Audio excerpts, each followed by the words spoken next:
Welcome everyone. My name is Sean, and I would like to start today's proceedings with a bit of a question for you guys out there in the audience. Have you ever seen a news story or a headline or something like that and thought to yourself, wow, I can't believe that person would have acted in that way? Over the history of this person's life, they've been in such a position of trust and proven worthy of that trust that I'm absolutely shocked by these alleged actions. And honestly, it's so out of character, I don't even believe it. I reject it on its face. Well, that's how exactly 0 people should have felt about Regina Hill, who is accused of robbing a 96-year-old woman by getting power of attorney over her of over $100,000, stealing a place, renovating it for herself, and all these additional crimes, because based on this woman's history, she should have never been elected to political office. They should have seen the warning signs and rejected her on its face. And when you don't do that, when you put somebody like this in power, guess what? They repeat the same pattern of behavior that they had been arrested for over 20 times. Now, we're going to get into this. We're going to talk about this insane story. But before we do, I want to thank everybody who signed up over at actualjusticewarrior.com/join. Give me the money. Give me the money. Okay? And remind you that on Saturday, April 27th, I'm going to be in Austin, Texas. It's for the Minds Fest. Link to tickets in the top of the description. First, though, a 96-year-old woman cheated out of thousands of dollars, and News 6 has uncovered investigators believe Orlando City Commissioner Regina Hill may be involved in this. Now, it's very important for you guys out there in the audience to know and understand and feel in your hearts that everything that we're going to talk about as it relates to this 96-year-old woman is alleged. In fact, I think it's even fair to say that since she's not been charged criminally with anything involving this particular case, that it's kind of not even fully alleged yet that she did these things to this elderly woman. But the thing is, I did some research on Regina Hill. I started looking into who this woman was, and one of the things that I found absolutely hilarious was this local news segment from when she won her runoff election from 9 years ago and how they led that segment off. A fresh face and name is elected to the Orlando City Commission. Regina Hill captured a little more than 54% against Juan Lynham. Hill's been arrested at least 21 times, but she's turned her life around and vows to do the same for District 5. I'm sorry, what was that last part? Hill's been arrested at least 21 times, but she's turned her life around and vows to do the same for District 5. She has 21 prior arrests, 21 prior arrests, but she's reformed. She's changed her ways. She's a good person.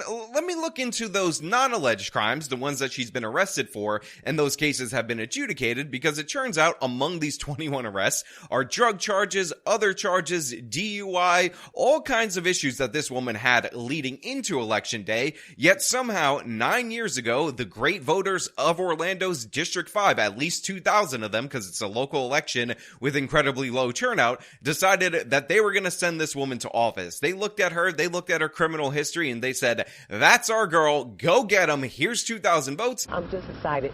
I never thought somebody like me, when I started the campaign, it's been some valleys high, some valleys low, but God, that I stand in front of these steps to represent the people.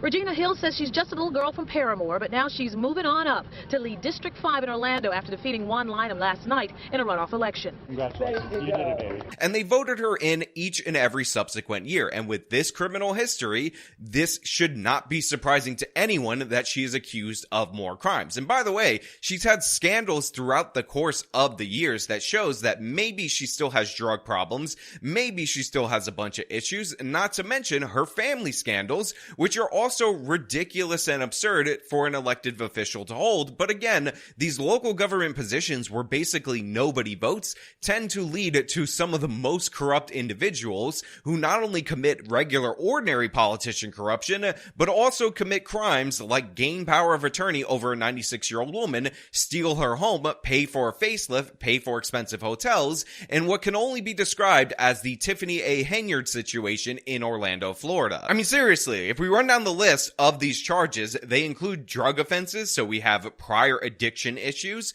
fraud, this is very interesting considering what we're talking about now, using bad checks, and DUIs. Now, to be fair to Regina Hill, she says, listen, I cleaned up my act, I straightened up, and I'm flying right. I'm no longer into the drugs or anything like that. And honestly, throughout her history as this person in this position, despite what I said earlier about the signs being incredibly obvious, she showed no signs of relapse or anything like that, except for this video diary from 5 years ago where she clearly and obviously relapsed, and this was clear and obvious as a sign of a mega problem with this representative, who again has control over tax dollars and a history of fraud, and obviously should have been greeted with much more suspicion. To the people, we're back. Tonight, this clip showing Orlando City Commissioner Regina Hill video journaling has been seen more than 10,000 times on social media. I'm not all that cohesive because we will go back on the slaughter coaster. Now look, she may just be drunk in this situation, to be perfectly fair to her. She may just be on the sauce at this moment in time. And to be fair, she did go on TV after this and cry about it and say that she was so sad that people were watching this, because honestly, it was just a low moment. And it's not like this woman is in a position of power, so why are you criticizing this woman in a position of power for clearly and obviously showing that she should not be in a position of power? You can hear her words are mumbled. Her eyes keep rolling, leaving some to ask on Facebook what was happening. It's a lonely journey. Just being in politics is a lonely journey. Hill decided to sit down with only one reporter today to answer his questions and asked that he share the interview with us. She said this video was stolen from her. She doesn't know by whom or how. I want to make clear I am not on any controlled substances or on drugs or substance abuse. So what was causing her to act like this? She says it's a combination of life events. Her daughter's murder in 2015, her son's arrest on drug charges, long days at work. Now look, I wanted to leave this part in here because you need to understand that there is tragedy involved in this situation. Now her son, we'll get into his criminal charges in a little bit, has his own issues. I don't think this is in the same scale as what happened to her daughter, but yes, her daughter was in fact murdered, and you can understand how people who have issues with controlled substances can end up relapsing in these dramatic situations. Now, it doesn't help that her son appears to be a drug dealer and he was arrested for drugs and weapons despite already being a convicted felon, and he fled the police. The son of Orlando City Commissioner Regina Hill is set to appear before a judge this morning. It's all after his arrest on a long list of drug and gun charges. 28-year-old Rakeem Hill is accused of possession of cocaine and marijuana, along with having guns and ammunition, even though he's a convicted felon. The Sentinel reports Hill was wanted because troopers say he was a passenger in a car that took off from a traffic stop last month, then crashed into other cars. So yeah, as a sympathetic person, I can understand the emotions are high, and relapse often is triggered by these heightened senses of emotions. So I can be understanding and compassionate to the issues that she had in this particular situation, while also understanding, and I hope everybody should understand, and if you had an addicted relative in your family, I'm sure you do understand that she shouldn't be in charge of her own money, the taxpayers' money, or the money of a 96-year-old woman who cannot fend or defend herself from this person who's looking to take advantage, who has this history of fraud and substance abuse issues. Now, that being said, while we can have our sympathies for individuals who go through tragedies, for people who struggle with drug addiction, while simultaneously understanding that a history of fraud, a history of drug addiction is not somebody we should have in public office, we should also recognize that she had other scandals, like the fact that 5 years ago, again, same time frame, she was alleged to be living in low-income public housing, despite the fact that her position paid her over $60,000 a year. Well, Matt, we found out that this complaint was actually filed by a family member of one of Regina Hill's biggest political rivals this election season, just a couple days before election. Lawana Gelser tells me this isn't about politics, though. She says she is concerned that Orlando residents are not only paying Hill's salary, they may also be helping her pay her rent. Now, look, the reason I'm bringing this stuff up to you guys out there in the audience is because I want to paint a picture of this person, of this office holder, and how there were obvious signs that this is somebody not to be trusted with the public purse. This is someone who actually has not reformed her ways, actually is slipping back and forth between sobriety and addiction, and has a history of crimes, fraud, financial crimes, has criminals in the family that you also need to be concerned about, and is willing to take advantage and game the system specifically to have idealistic living arrangements that she is not really paying for, because one of the allegations that she is accused of involving this 96-year-old woman is living on a property that she renovated for herself that belonged to that woman rent-free, that she used her money in order to pay for. We found out the Florida Department of Law Enforcement was actually tipped off about this last year by a former aide of Regina Hill's who was fired from her job. They've spent the last year looking into this, and they tell us their investigation isn't over yet. News 6 got a hold of these investigative documents that claim, among other things, Orlando City Commissioner Regina Hill fraudulently established power of attorney over a 96-year-old woman. Investigators say that power of attorney allowed her to secure a mortgage in the woman's name and co-purchase this home in the Lake Man Estates area of Orlando without the woman even knowing about it. So again, think about what they're doing with this investigation. Think about the charges that we talked about earlier. One was check cashing, which is forging documents. The other was financial fraud. And right off the bat, one of the things that they discovered, by the way, by a disgruntled employee who only tipped them off post being fired. It would be nice if any of these people would, tip off the police, tip off law enforcement out of some form of integrity instead of petty revenge. But whatever, I'll take what I can get at this moment in time. And she apparently used that as a mechanism in order to purchase this house in the name of this old lady. So it wasn't a property that she already owned, and live in that property rent free. And this was all without this woman knowing. And by the way, the basis for this, the genesis of this, was that she got power of attorney over this woman. So right now you have the family trying to keep this woman the hell away from her, even though with power of attorney, she could basically make any financial decision she wants from her. But it's interesting because the old woman and the family didn't know about this, and she appeared to only be moving monies around that they possibly wouldn't notice as a mechanism to not get caught. But again, the investigation is still pending. They say Hill then allowed her son and his girlfriend to live in it. They also claim Hill moved into this house about a mile away in the Washington Shores neighborhood that was once owned by the elderly woman's parents.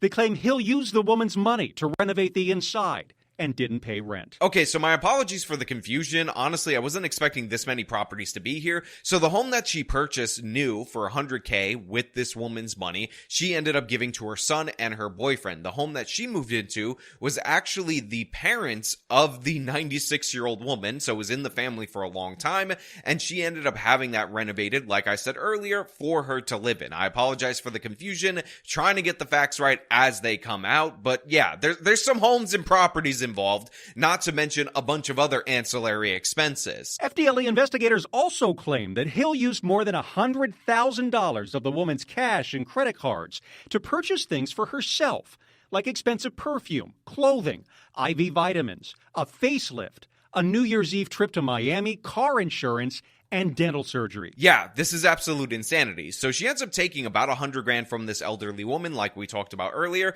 in order to purchase a home, in part in this old woman's name, so her son and girlfriend, the one that was arrested for drug dealing, by the way, have somewhere to live. At the same time, she moves into another property owned by this woman, renovates it for herself, lives in it rent-free. So we're already north of $100,000 in just the property expenses, but then she ends up spending, according to this complaint, an additional $100,000 plus on perfume, a trip to Miami, a facelift, and dental surgery. And by the way, the New York Post did an absolutely exquisite job of giving us a cover photo of this particular woman, because you could see the old footage of her, how she looked, how her teeth looked, and the New York Post kind of nailed it right here by giving us the photo with the proof all over this woman's face, by showing us what we need to know about this case at a glance, assuming that she did use this elderly woman's money for these expenses. And to me, this is just horrible, but again,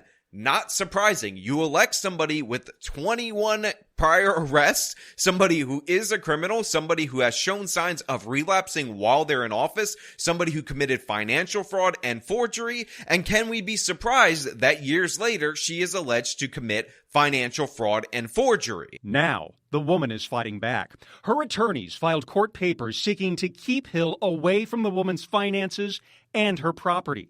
And an Orange County judge approved a temporary injunction last week. Yes, so thank you to that judge for looking at this situation and agreeing with this injunction in order to assess this particular situation, because this just as easily could have gone in the other direction, giving Regina Hill the opportunity to drain this woman's bank account, blow the money on stuff, and then she could deal with the criminal consequences later, but that money would be gone. We called Commissioner Hill, and she picked up. I'm calling to see if you want to talk to us or do an interview with us today about the allegations against you.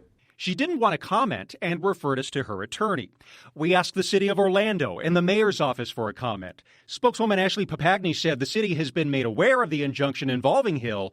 They are not part of that injunction, and they don't have any details on the allegations. So Regina Hill ends up picking up the phone when the local news calls. Honestly, one of the more shocking parts about this whole story, because you got to think about all the different media outlets that must be calling her. She refers them to her attorney, which is a good move for her, and then they contact the mayor's office. And honestly, genuinely, I don't believe this person's name is actually real, and I know this distracts from the point, but I don't care. This is the name of the spokesperson for the Orlando mayor's office. Spokeswoman Ashley Papagni said Spokeswoman Ashley Papagni,